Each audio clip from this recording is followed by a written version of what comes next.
नमस्कार दोस्तों। मेरा नाम doctor Alok Kumar Udiya, intervention radiologist at Care CHL hospital Indore. मैं आपसे आज वेरिकोज वेन के बारे में, समाज में फैली भ्रांतियों के बारे में बात करना चाहूंगा।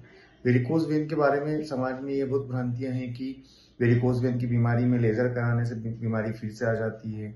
ये बीमारी तो इसका कोई परमानेंट सॉल्यूशन नहीं है, या इस बीमारी के बारे में करने के बाद भी अपना बीमारी पूरी तरह से नहीं जाता है।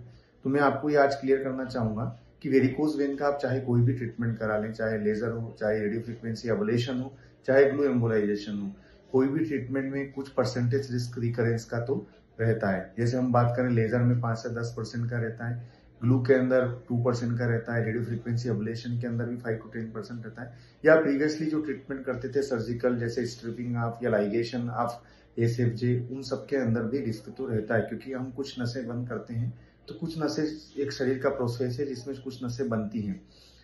इसलिए इस बीमारी के अंदर सबसे इंपॉर्टेंट चीज होता है फॉलोअप। हम एक निश्चित समय सीमा के बाद पेशेंट को बुलाते हैं, उनका एक कलर डॉक्टर करते हैं और देखते हैं कि कोई नसें बन तो नहीं रही है। अगर कुछ नसें बन रही हैं तो उसका फिर ट्रीटमेंट हमको पूरी तरीके से नहीं किया जाता, उसका खर्चा भी पूरी तरीके से नहीं लगता है। हम एक निडिल के माध्यम से उस जो खराब नसों के अंदर दवा डाल देते हैं ताकि बीमारी पूरी तरीके से चली जाती है। मगर हाँ, यह बात बिल्कुल सत्य है कि वेरिकोज वेन की बीमारी आने की संभावना बिल्कुल रहती है, मगर ऐसा नहीं है कि उसका ट्रीटमेंट नहीं कराएं।